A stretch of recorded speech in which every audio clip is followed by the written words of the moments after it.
Great. I think we're expecting quite a few people for the talk today, but they will probably straggle in as we go. We have so much to discuss, so I'm inclined to go ahead and get started now that it's 5:05. So I will do a brief introduction and then hand it over to Ian to speak. Obviously, today seems, I don't know, Ian, it seems like every day there would be some reason that we need to have you come and talk, but the arrest of Steve Bannon this morning perhaps makes today an especially auspicious occasion for this pre-election conversation about safeguarding democracy and the rule of law. For those who don't know, my name is Beth Simone Novak. I'm a professor at New York University and director of the Governance Lab, which is an action research center based at the Tandon School of Engineering at NYU. And we focus on the use of technology and data and innovation to strengthen democracy and improve governance. I'm also a fellow here at the Institute for Public Knowledge at NYU, which is designed to bring theoretically serious scholarship to bear on major public issues and to really try to build bridges between university-based researchers and organizations that are pursuing practical action. The IPK sponsors a whole series of what are called working groups. They're often a smaller seminar series or lecture series like this one. And we have been running this Future of Democracy. This is our second year of the Future of Democracy working group. And it's really been a locus so far for a whole series of far-ranging conversations about innovations in democracy. So that's why I'm really delighted today to welcome Ian Basson to this series to talk about how we can, at this all-important juncture, safeguard a democracy and to use perhaps the phrase of the hour to build back better going forward and ensure that current abuses don't recur and that we are actually innovating in strengthening our democracy. I had the privilege to serve with Ian in the Obama administration, where he was Associate White House Counsel from 2009 to 2011. We're going to paste his full bio in the chat so you can see it. But I'll just say that in addition to counseling the president and senior White House staff on administrative and constitutional law, his responsibilities included ensuring that the White House and executive branch officials complied with the laws, rules, and norms that protect the fundamentally democratic nature of our government. He and his colleague Justin founded Protect Democracy in 2017, and they, together with a number of people who worked formerly in the White House counsel's office, in the DOJ, in other senior government positions, have been really at the forefront of this fight for safeguarding democracy and the rule of law, precisely because they have done the work of defending past presidents, both against illegitimate attacks and also against legitimate oversight. So they know the tools of the trade, they know the tricks, and they know, I think importantly now, how to leverage their power from outside of government to prevent the exploitation of power within government. So we're going to hear today about Protect Democracy and its very high impact work in bringing lawsuits and filing FOIA requests, and really hear from him what we need to do at this juncture to safeguard our democracy now and going forward. Just before you start, Ian, a couple of quick logistical notes. Ian's actually going to present for a little while, during which time, again, feel free to chat on the side, but if you have questions for him, put them in the Q&A. You'll see the Q&A question at the bottom. We're going to start out now. We're streaming, and we're going to start it with everyone muted and in webinar mode just to keep things kind of less chaotic. But during the Q&A, if it all works out right, I'll unmute you and promote you to panelists to ask you to then ask the questions that you've written down. But I ask that you write them in the Q&A so we know you want to ask a question and we can moderate them in the right order. We will end promptly at 6, our formal program, and then at 6 o'clock, we will switch to our virtual equivalent of wine and cheese. That's the one thing I miss about IPK is they do the best food. But by doing it on Zoom, we have the best audience. So at 6 o'clock, virtual wine and cheese means that we promote everyone to panelists, and we will have an informal conversation for as long as Ian's new baby will allow us to steal him and allow us to have a more informal conversation. There will be no YouTube and no streaming at that point, and we'll be whatever the Zoom equivalent, as much off the record as we can be in this format, which is not really, but we'll try to make it more interactive. Okay, if you have any questions, feel free to private message me in the chat, and I will hand it over to Ian. Welcome. Thank you. Thank you, Beth, so much. And if your tech innovations have come up with a way to stream wine into my computer during this pandemic, I would be grateful, although probably wouldn't be healthy for me or my computer. So I'm really glad to be here. I'm obviously sad about the circumstances. I had the privilege, as Beth noted, of serving with her and many others during an administration that thought very deeply and very intentionally about protecting the norms and rules that make us a liberal democracy in the Western sense, not in the American political sense.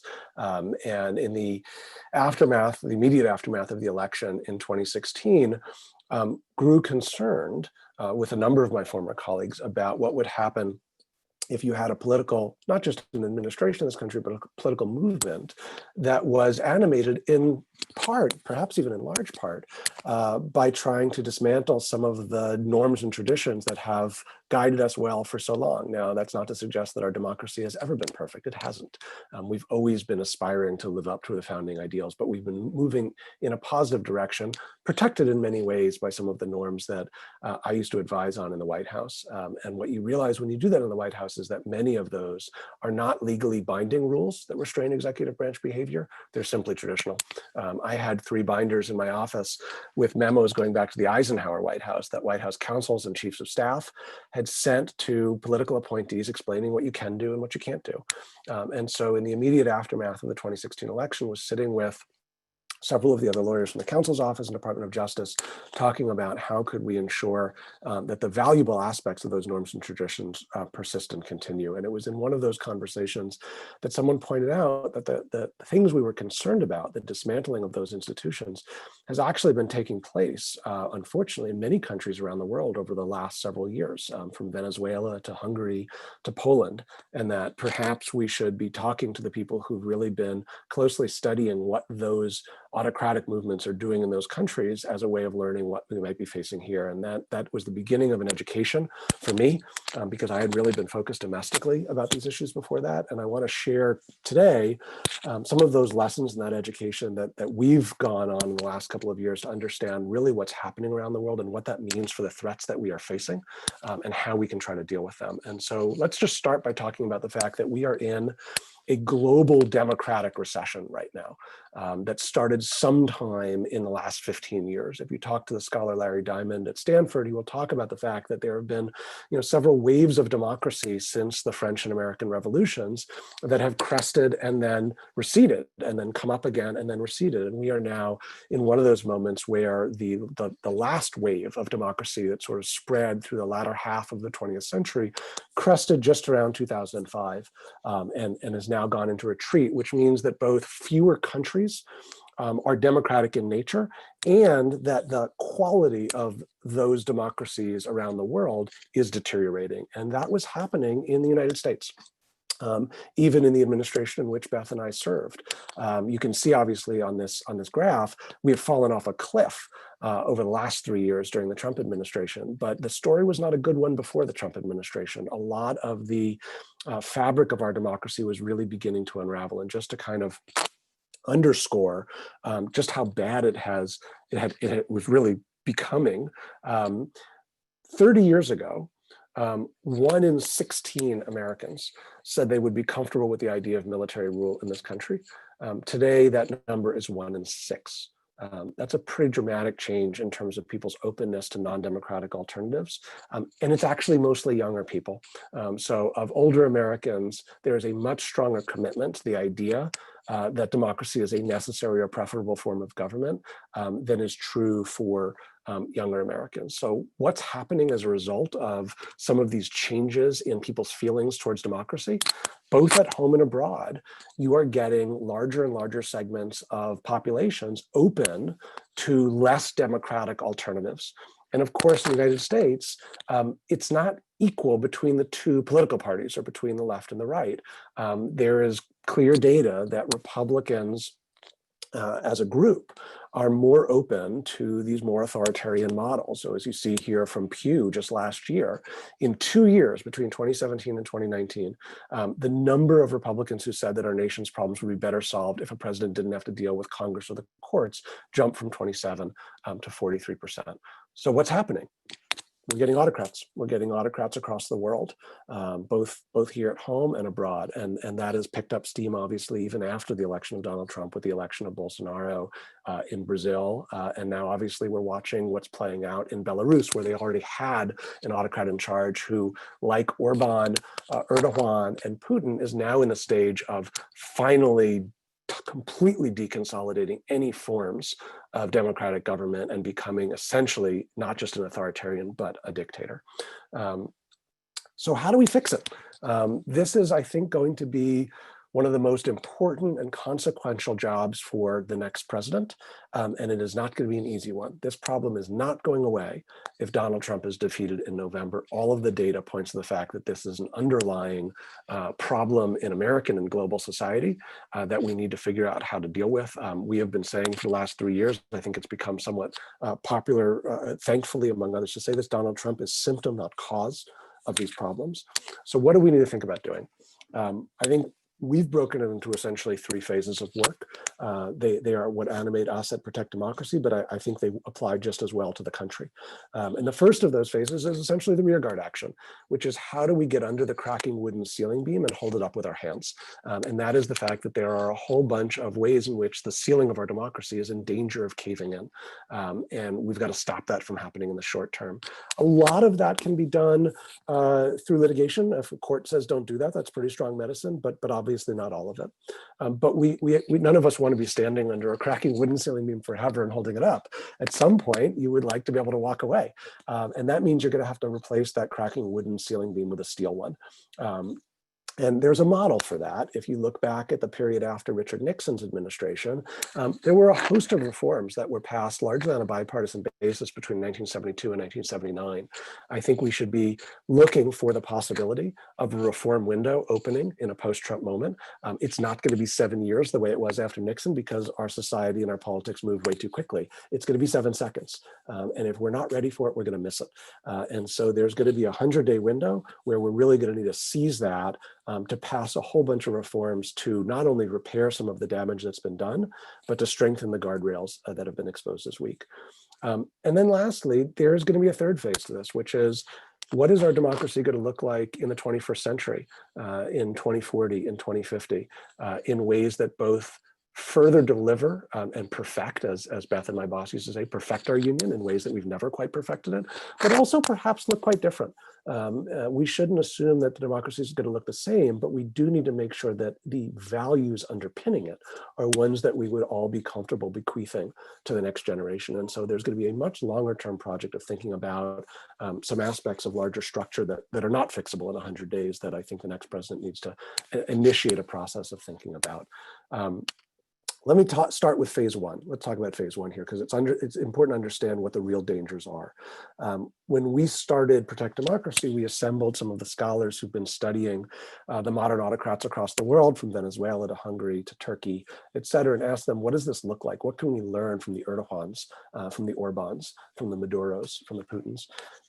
And surprisingly, it's remarkably the same in every country. And it doesn't matter whether the autocrat doing it is deliberate and strategic and Machiavellian, the way someone like Viktor Orban is, or whether they're somewhat accidental, instinctive, and bumbling, the way that Nicolas Maduro or Donald Trump are. They end up doing all of the same things because fundamentally they believe that they alone can fix it, that all legitimate power rests with them, and that the notion of any check on that power is itself illegitimate. And so they steamroll any sort of barrier or check that gets in their way. Either they do that deliberately or they do that instinctively. And if you look at the 6 things that are up here, you will recognize every one of them has been happening here in the United States in the last 3 years. And disturbingly, they've been happening faster here under Trump than they did in Turkey under Erdogan or Russia under Putin. Recall when both Erdogan and Putin came to office, the West thought they were going to be reformers. Erdogan was going to move Turkey into the European Union. Putin was going to sort of take the baton from Yeltsin on democratic reforms. And it took a couple of years before we smelled that the fish was rotten. Not so here. All of these things happened in the first year under Donald Trump. Phase 2, what does the first 100 days of an administration look like that really seizes the window for reform? And this is really where I want to spend the most of the time here today, because this is, I think, the immediate agenda before us. I think there's 3 things that a reform agenda should look at in the first 100 days. How do we protect our elections. We are all, I am sure, concerned about the integrity of the upcoming election. Why is that? Because there are, unfortunately, a lot of vulnerabilities in our system. Hopefully, we survive this election with a free and fair election, where the person who gets the most votes in the rules that exist at the time is the person who takes the oath of office on January 20th, 2021. But the reasons why that might not happen are because there's a whole bunch of vulnerabilities in the system. How do we shore those up? Second, how do we empower Congress? The founders made Congress the Article 1 first branch for a reason. They wanted it to be the lead driving force of the federal government because it is the most representative. Well, Congress has essentially neutered itself over the last 40 years. It has done that in a number of ways, both by starving itself of the resources it needs to do its job well, and by delegating all of the hard decisions to the other two branches. Congress has shirked its responsibility to make hard decisions. And as a result, you see the courts having to do a lot of that work and becoming hyper-politicized, and the executive gaining so much power that the executive has become quite dangerously almost imperial. And so that leads to the third thing, which is how do we restore some of the checks on the executive that protect us from having an autocratic-minded president who is able to run roughshod over our institutions and potentially, certainly if he were to get a second term, ultimately dismantle our democracy, as President Obama pointed out last night. So I want to give a couple of concrete examples of things that fall into each of these categories, just to spur thinking on the kinds of things that I think we should be thinking about, and that if there is a Biden administration, I would love to see the Biden administration do.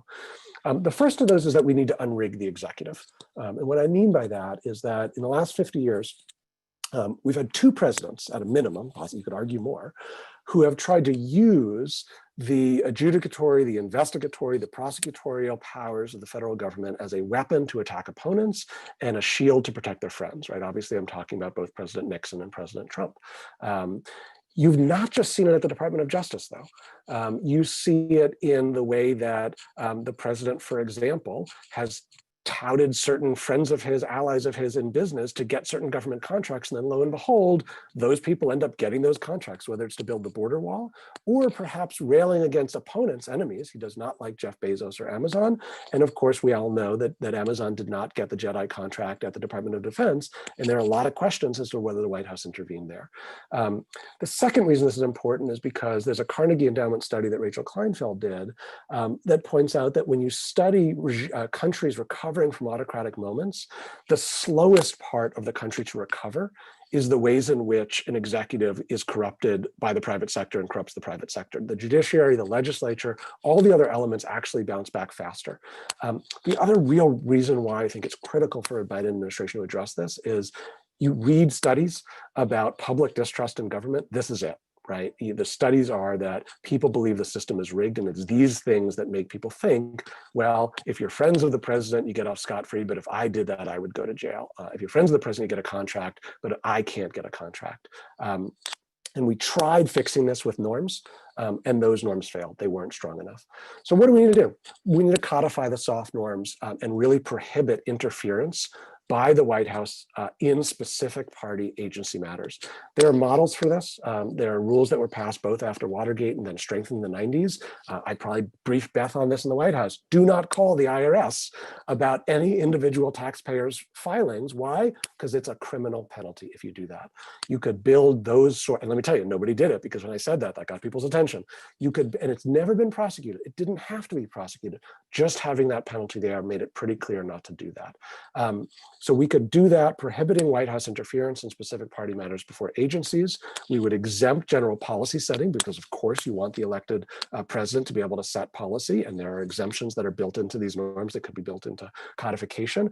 And you could have reporting and disclosure requirements. And these exist, for example, between the White House and the FCC, where if the White House wants to contact the FCC about a particular party matter, there's a docketing mechanism where it gets made public so that everyone knows that happened. And of course, to the extent that people are worried about baseless political prosecutions and using this as a way to go after people, though you could build a system in which those reporting and disclosure requirements become an affirmative defense to a prosecution. So if you at least attempted to play by the rules, you're really gonna be protected from some sort of political prosecution. Second example I want to talk about is unlocking lawmaking. And what I mean by that is our Congress and executive have really broken down in terms of the ability to pass major legislation. You really are not seeing any major legislation get passed in the last decade plus, unless there's some sort of emergency or crisis, as you had in the aftermath of the Great Recession, or there's some sort of hardball played around the debt ceiling, or one party just rams it through. You're basically seeing only that. And if a President Biden comes in and relies on Congress to basically pass major legislation, there's a real risk of failure and a real risk that you won't get anything done. You won't be reelected 4 years from now. And people are incentive-based political actors. Nobody wants to do that. On the other hand, if you rely solely on executive action, as has become popular in the last 2 administrations, you further deepen the erosion.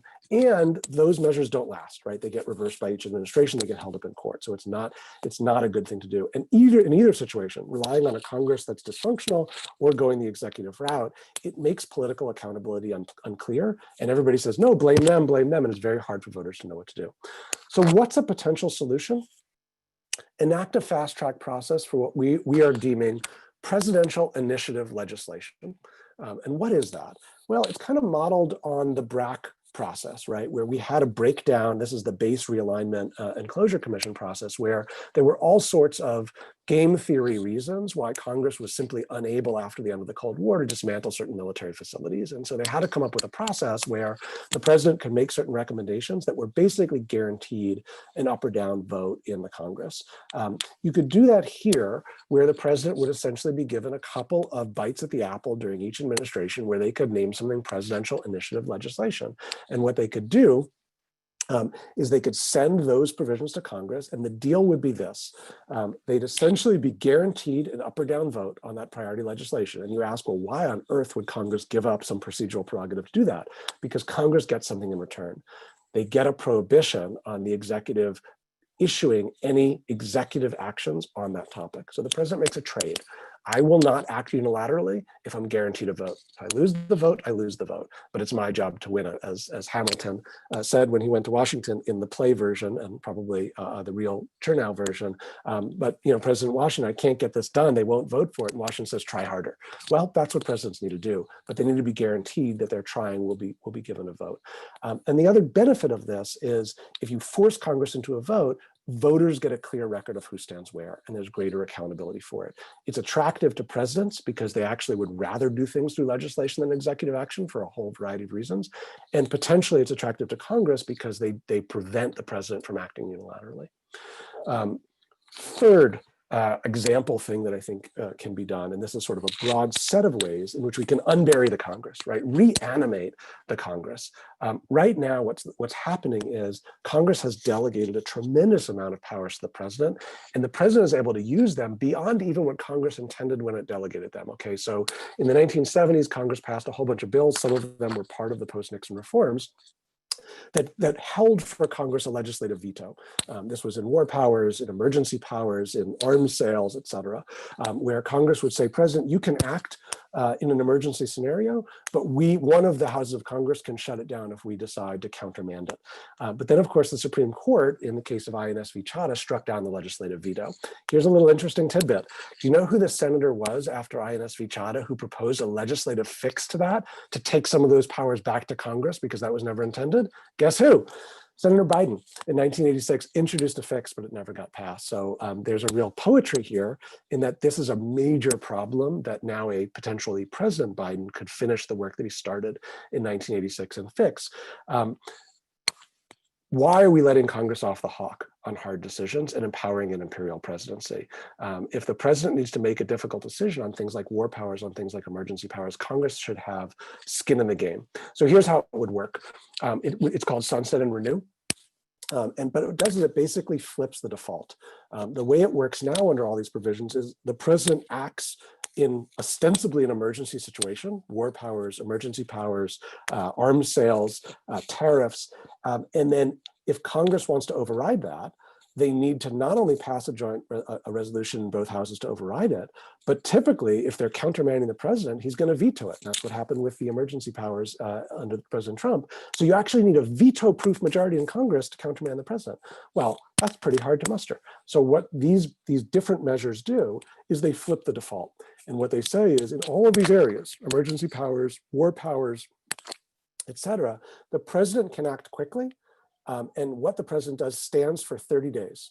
And then it sunsets unless Congress renews it, but Congress must vote on it, right? And so if the president, we are litigating, and we've won at the federal court level, at the district court level, the president didn't have the power to declare an emergency on the southern border. But in a situation where he had more legitimate powers to do that, he would have to get congressional buy-in 30 days later. It forces Congress to put skin in the game and perform its Article 1 role. It's based on the Biden model. You can see I'm really good at PowerPoints as these came out of order. And it guarantees the president a vote on renewal via expedited procedures. The last example I'll note is unrigging elections. And here I would really point to Senator Warren's proposal from her presidential campaign as really the best model out there. And what it realizes is this problem, that if you look around the world, we are among the only advanced democracies in which partisan actors oversee and administer elections. It's nuts. We have a rule on our team named after one of my colleague's daughters, who's at the time was 11 years old. During 2018 and the controversies in the Georgia election that Brian Kemp was both a candidate in and the Secretary of State overseeing, my friend's daughter said, "Wait, you mean he's a player in the game and he's also the referee?" And we said, "Yep." She said, "That's not fair." Of course, that's not fair. That's crazy. And yet that's the way it works in this country. And if you've worked on elections in this country, you know, when you're dealing with the nonpartisan technocratic director of elections in a state, they just want to run a good election by and large. When you're dealing with the Secretary of State, they're a political actor. They often want to run for office within a political party. They have a DRR next to their name. The incentives there are pretty terrible. We can't have candidates overseeing their own elections. It creates all sorts of inconsistencies across jurisdictions. The administrators overseeing it have interests, this personal interest in pleasing the party that they're a member of. Public trust is eroded when one of the candidates is also running the election. So we should establish national minimum requirements. The Constitution gives the federal government the power to do this. At least with respect to federal elections, there should be a floor above which every state has to meet the mark. And there can be incentives for how states should run local elections. We would be able to secure paper ballot machines for federal elections. We would establish federal standards on same-day registration, early voting, et cetera. We would give states financial incentives to meet those standards for their state elections. And then most importantly, we could provide incentives for achieving goals that are good for democracy. So your state gets high turnout, your state has short lines and fast procedures, great, we're going to pay you more for that. So there's just a couple of the kinds of things that are pretty ready to go if we wanted to try to push them in the first 100 days. That would go a long way to solving some of the three core problems that we've identified. I'll say one word just about the bigger picture on next 100 years, and then I want to stop for questions. What kind of stuff are we talking about when we say, how does our democracy stay strong over the next century? I think there's two things that we think about in this space. One is structural and the other is sort of social, cultural. The structural one is there's a whole bunch of questions about whether the core structures of the democracy are well suited to the 21st century. Just to name one, we are getting to the point with lifespans expanding where you could have a justice nominated to the Supreme Court and appointed at the age of 40 who lives to 110. That's not what the founders intended. That's not sustainable. Geographically, COVID may change this, but before COVID, there were demographers who studied geography who predicted that within some period of time, we would have 70% of the American population living in places represented by 30% of the senators. That's going to lose democratic legitimacy. There are hard questions about how to resolve some of those things, and I think we need to start having a pretty important nationwide discussion about it. The other part of the long-term piece is what I call the Lebanon problem. And the Lebanon problem is that if you have a broken polity, it's going to produce a broken politics. And the reason that the Lebanese government has struggled for so long, and we saw the tragic effects of that so recently, is that their society is broken. It's fractured along tribal lines, it's fractured along religious lines, it's fractured along geographic lines. We are heading in that direction. We are becoming fractured along all those lines. And unless we figure out ways restitching together that social fabric, our politics is simply going to reflect that brokenness. Those are not things that can be solved quickly, but they are things that the next president is going to have to begin the country's work on if we are to have a democracy in the 21st century that achieves the vision that our founders laid out and that we've been working so hard for the last 2.5 centuries. So let me pause. That's a lot. And I would love to take questions and also input and feedback. This is our shared discussion over the next years and decades. So hopefully we will all engage in this discussion together. And Beth, let me sort of give you, since moderator's privilege, if you want to start with any or pick any of the questions. I haven't looked at them yet, but I'll let you tee them up. I will start. I'll tell you what, I'm going to give people a second now to add their questions by asking one of my own, and also give you a chance to multitask and sort of scroll through them and see what you're excited about.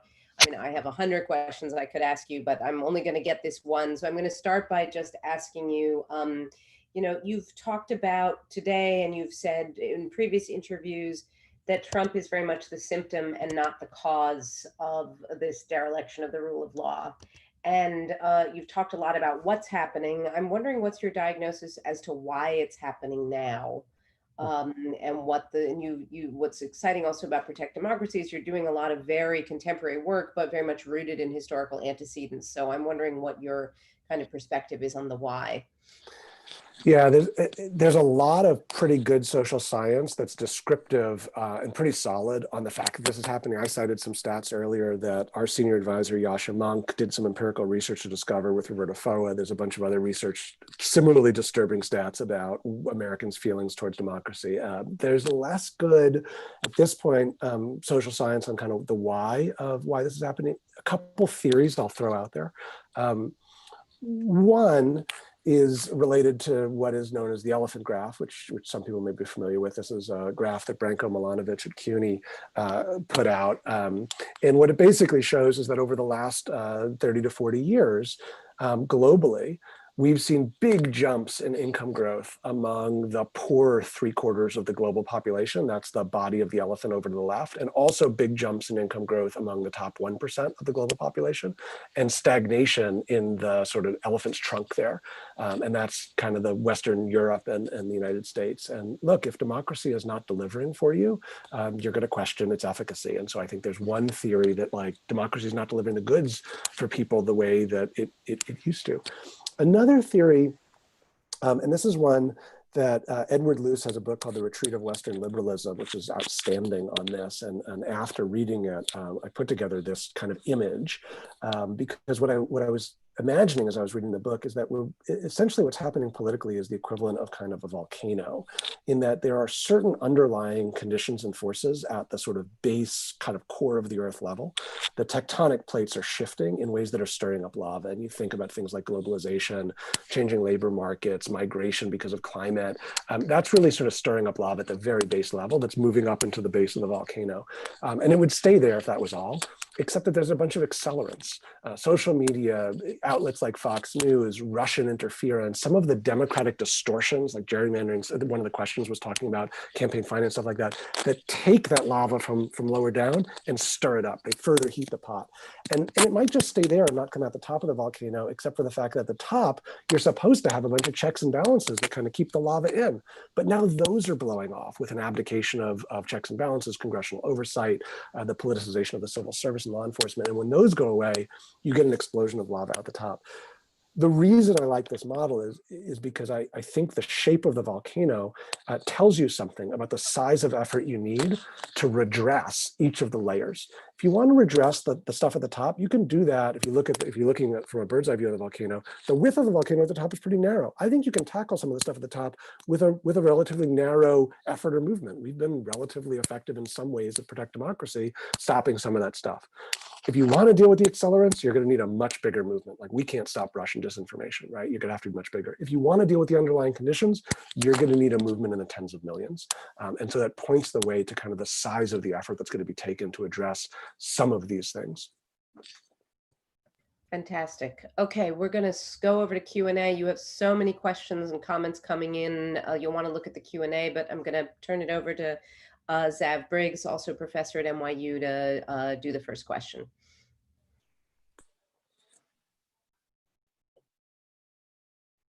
Hi, Ian. Thank you so much for this. Sorry, it took me a minute to get the system right. I've got two quick questions for you. The first is about November, and the second is about keys to a Biden-Harris administration working effectively with Congress on some of the things you've talked about and proposed. The November question is this: we've had a big focus of late on the logistics of voting safely, in effect, with a lot of attention, of course, to the USPS. I tend to be a little more concerned about county boards of elections, this sort of legitimate processing, especially if it takes time, comes under a lot of scrutiny, and whether all of us as sort of small d Democrats can own the public square in a sense, and as much as it's possible, own the public conversation about, waiting for the wheels to turn and declare a legitimate winner. My question there is, where do you think we're least ready or need to shore up our efforts to make this a safe and legitimate and peaceful election? That's number one. And number two, could you offer us just a little more political analysis? You outlined a bunch of policies and the rationales for them, super helpful. But when it comes to the politics of working with the Congress, obviously we'll have to see what the elections produce. Are there ways in which we have overlooked opportunities to garner broader coalitions, including where possible on both sides of the aisle, behind some of the ideas you've talked about? It'd be great just to get a little more color on the sort of support or potential support you see based on what members of Congress have had to say. Thank you. Thanks, Zav. So on the first one, where are we underprepared on the election and the safe counting? I would say first, expectation setting with the public, right? I think the greatest guarantor of a smooth election post-election day is going to be the overwhelming public narrative. If the public narrative is it's going to take a while to count votes because of the pandemic and a lot of vote by mail, we're not going to have an election night, we're going to have an election week or an election month, and we need to let that process play out. If that's the understanding of the public, I think we're going to be in pretty good shape. If the understanding of the public is demanding of an immediate result on election night and suspicious of anything other than that, we're going to be in a lot of trouble. So number one thing we really need to do is, I think, set public expectations about what this is going to look like. And that is both public expectations in advance about election week or election month, not election night, and also that the media, when they report on the election, have to accurately report to people what they are seeing. And so the paradigmatic example I will give of this is if you're zooming into this, you're somebody who watches election night results really closely, and you look at the updates of how many precincts are reporting. Okay, well, precincts reporting as a number on the AP and New York Times is a terrible metric because it doesn't include all of the ballots that are not cast on voting machines that day. And so we are working with media to report more accurately on how many ballots are out, because we don't want people to think that the election is more over than it is. So I think that's number one thing, is sort of really expectation setting. The second thing is voter information. So much of human beings' participation with the democratic process is based on experience and past practice, right? I always go to the school over here to vote. That's what I do, right? Well, this year it's going to be very different because of the pandemic. So we've got to somehow very quickly get a whole bunch of voters, and I say this in a nonpartisan way, just about participation, information about how they can vote. And we have a short period of time to re-educate people. And here's going to be the really tricky thing, is that some of those procedures are going to change over the next 70 days as things get litigated and as rules change. So that's going to be a really, really difficult challenge.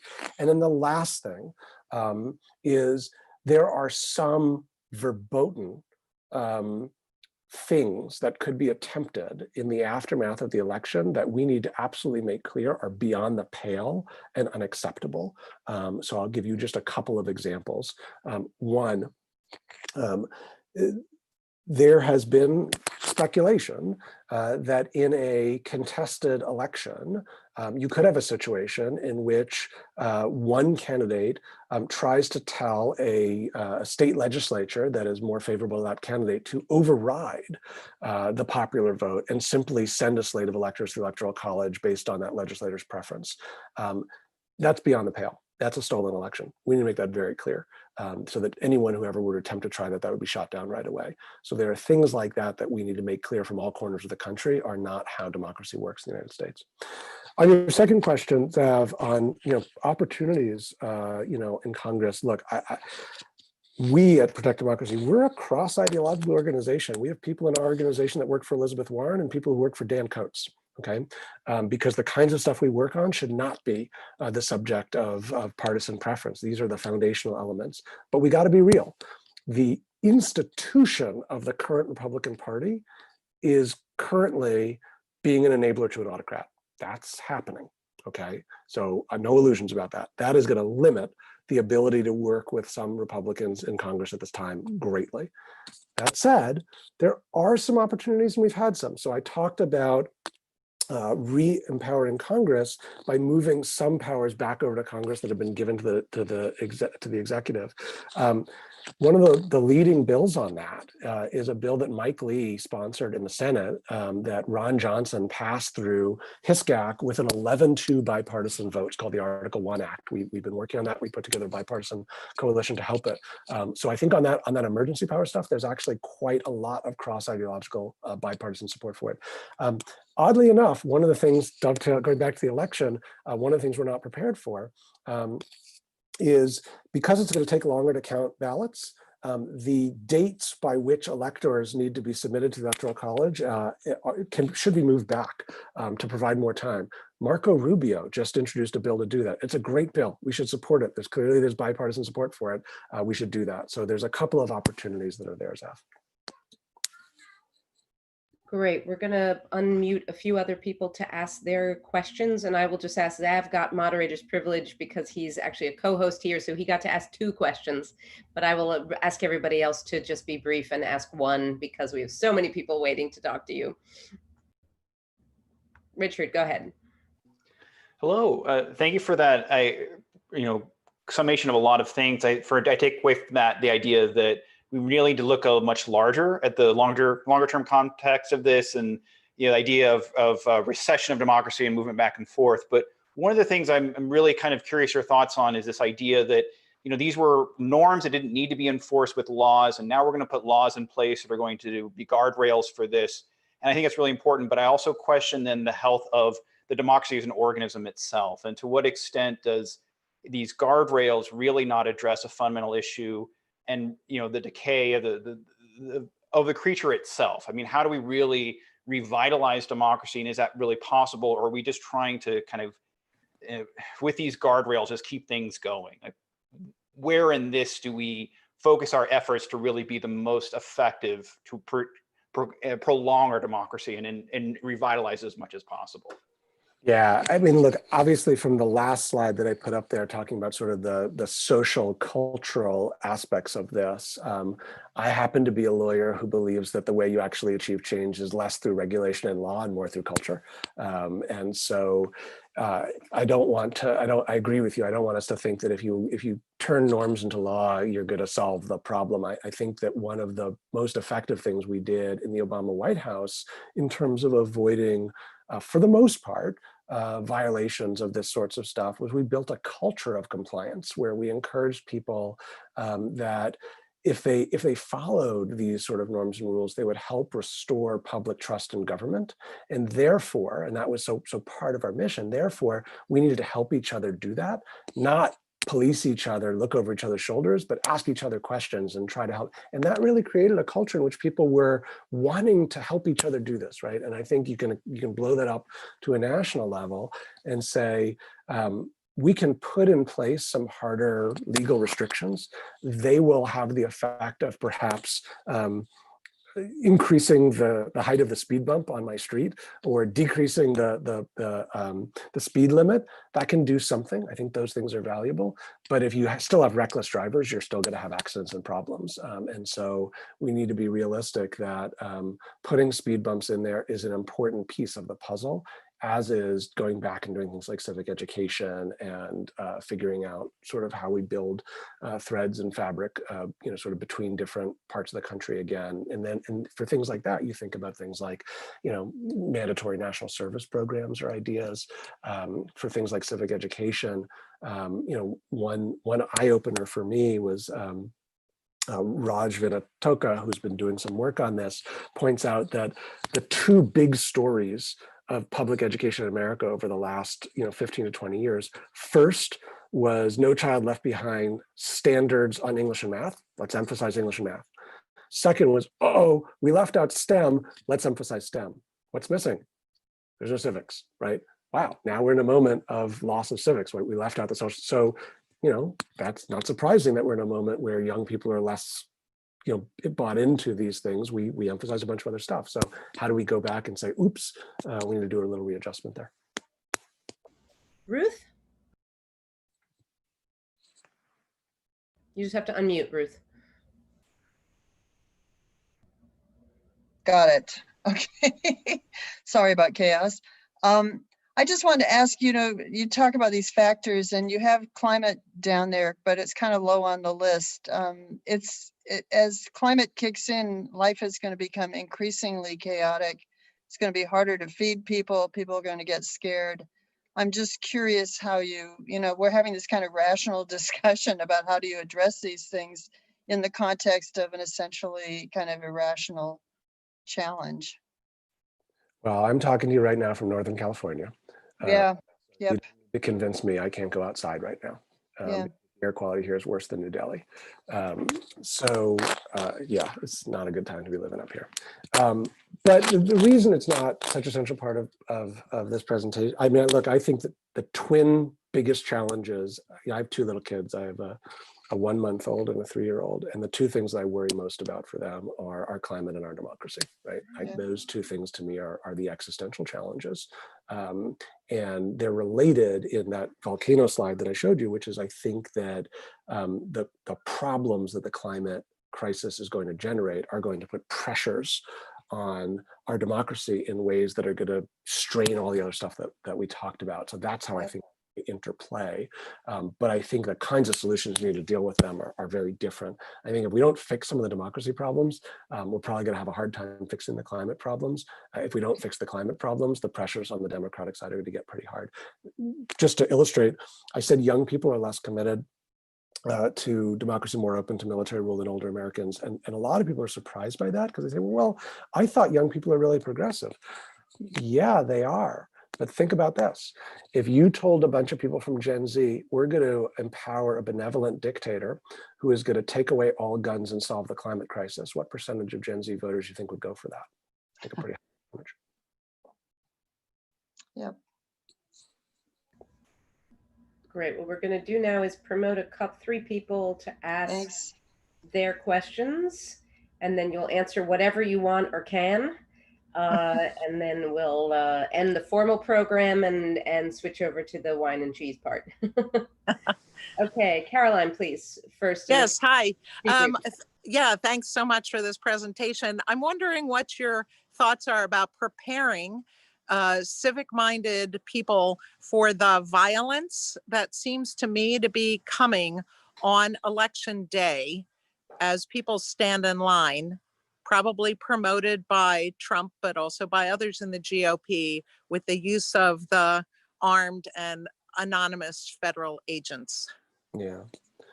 Well, one, I share your concerns, and at the same time, I don't want to make this a self-fulfilling prophecy. So let's be hopeful that we don't have that, but we should obviously think about it. And there's a lot of people groups where we're talking with them who are sort of thinking about what could happen.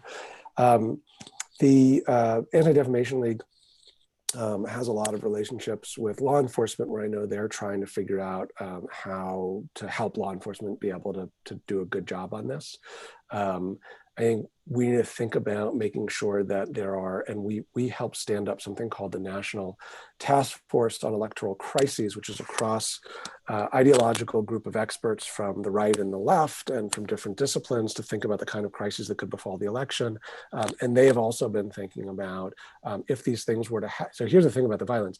It's either that violence happens or that there's simply suggestions or disinformation about it that's sufficient to scare people off. And I think the courts are going to have to be, both the boards of elections and the courts are going to have to be willing to be nimble, that if something like that were to happen or be threatened to happen in a way that impacted people's ability to go vote, that they can quickly say, we're going to expand voting hours. We're going to move locations so that people can go somewhere safely. I think the both boards of elections and courts need to be prepared to have those sort of contingency plans in place so that if something were to happen somewhere, they can say, hey, everybody, if you want to go safely, you can go over here. And then of course, I think, you know, we all need to do everything we can to encourage people to flatten the ballot curve, right? To borrow from our pandemic response, which is so many places now have opportunities to either vote early or vote by mail. And the more that we spread out people's voting, the less there are jammed up lines, the less there's an opportunity for people to make mayhem in person at voting locations. So flatten the ballot curve. Great. Ross? Ian, thanks so much for this. Super interesting. I know Protect Democracy title case has been doing a lot of work in Portland as it relates to DHS, and I was just curious how you think about that work as it relates to protecting democracy, lowercase. Yeah, thanks. And so just what Ross is referring to is when DHS deployed to Portland, we brought a lawsuit on behalf of the local Black Lives Matter group in Portland and some of the organizers of the Wall of Moms to challenge various aspects of the federal deployment. We filed that case on Monday. We told the Department of Justice we were going to be moving for emergency relief on Tuesday. DOJ announced that they were negotiating with Governor Brown to withdraw on Wednesday, and they withdrew by Thursday night. It was quite an interesting week. We were only a part of that effort. There were a lot of pieces that went into why the federal government withdrew, but we entered it very much for the reason that we thought it was a trial run for deploying federal agents to potentially disrupt an election.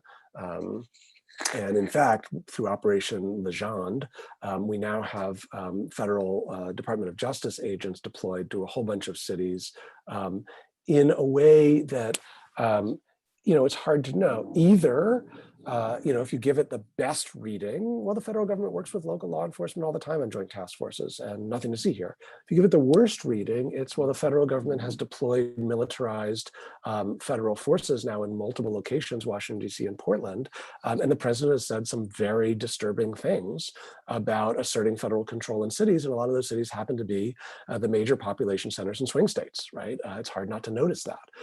And so, you know, I think we have to be pretty careful about what is happening there. And so, Ross, what we did in Portland was we tried to establish clear case law and make clear that there were certain things that are beyond the federal government's authority to go into cities, both because we thought what they were doing in Portland was bad, but because we also wanted to make sure that we were establishing precedent before November should we see the attempts to move federal agents into cities in ways that are designed to interfere with the election.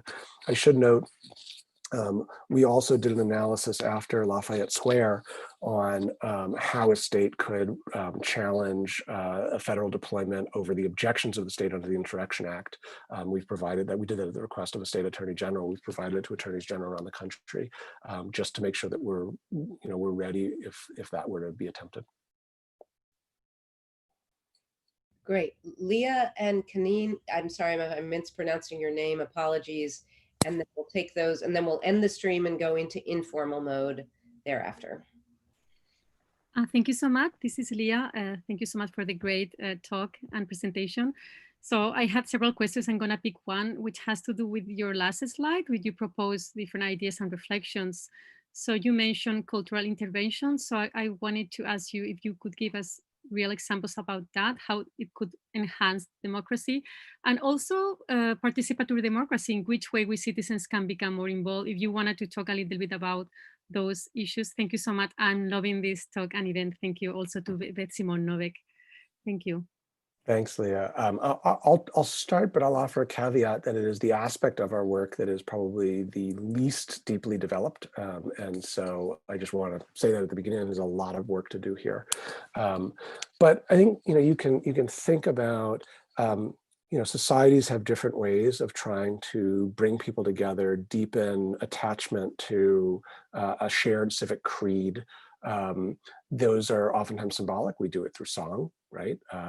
Sometimes they're through service, right? You think about the Israeli armed forces as a way that really binds people to each other and to the state. We have a lot of national service programs. We could certainly have more of them. There's been a question that's been floating around in American federal politics for a long time as to whether they should be mandatory. I remember being part of debates on that in the 2008 Obama campaign. We debated that question, but you could see those things playing a role. There are more, I think, local and experimental ways that there's a project called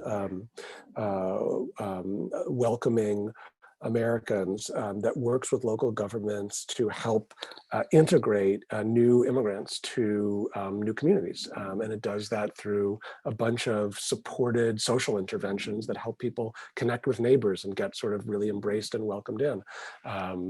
If you've ever watched a naturalization ceremony, they're one of the more beautiful things you see in this country. You could think about popular culture and reality television covering naturalization, following families as they go through that process with the emotions of going to naturalization. Popular culture can sort of signal to us things that we think are important and embrace. So I think there's a whole bunch of things that could be done on that front. And I think a lot more work needs to be done to really deeply explore it and the kinds of things that are possible. Great, and I'm gonna let our friend Holder here ask the last question, and we'll go 2 minutes over, and then we'll end the stream after that, and promote everyone to regular Zoom. Do you want to unmute yourself? Tell us how to pronounce your name correctly. I apologize for butchering it, and we'll take the last question. Okay, great. Greetings. So, loving the conversation. Thank you so much, Ian and Beth. I was told to be limited to one question. So a friend of mine actually was on ECCO. I don't know if you're familiar with it, Ian, when you were there. So it was an entertainment community communicate. It was something like that, where they cooked up, like you said, like popular media can portray different things happening. So Obama would talk to media producers to say, hey, put these in your storyline. But if you're not familiar with it, then I won't ask that question. So my question is going to be for, thank you, Beth, campaign finance reform. So I do a show called Black Issues. And so, I go on 125th Street. People who would not watch this, and they get I'm on the thing right now, and they get a sense of, they just feel like the system's not working, period. They don't trust it. And it's campaign fine. It's just like, where's all this money coming from? Is any of these policies ever going to trickle down to us? The PPP loan, so like, again, none of these things are connected per se, but it gives this overall feeling that these politicians are bought and sold, and they are beholden to stockholders. They're beholden to the rich. And, even the governor of New Jersey used to be, a big time banker on Goldman Sachs. I just found that out today. I was like, what? I was in the Occupy movement. So, and again, I also have fancy fellowships with Colin Powell Center for Policy Studies. So I navigate between the two. But my question is, there's a lot of hemorrhaging. And it's because there's people they don't need to watch this. What you said is beautiful, but they just get the sense that politics is already bought and sold, and it's highly produced. All of this money to do this whole charade, and we have one of the lowest voter turnouts. So what are we going to do about that? That is a fundamental, that to me is the core of it. Thanks. Yeah. And I appreciate both being on the grassroots level and then sort of being on the grass tops level. The wine and cheese. Mm-hmm. I bounce between those two in my career because I really feel like any real solution has to be a combination of those two in these ways. So obviously, I think at the federal level, we have to find a way of addressing the outsized influence that people with big wallets and companies with big wallets have. This is actually, I worked on this in the White House in the aftermath of the Citizens United decision. The problem has been for a long time is it's such a partisan issue where one side is totally interested in doing it and the other side is totally opposed to doing it. We've really had a hard time breaking through at the elected level.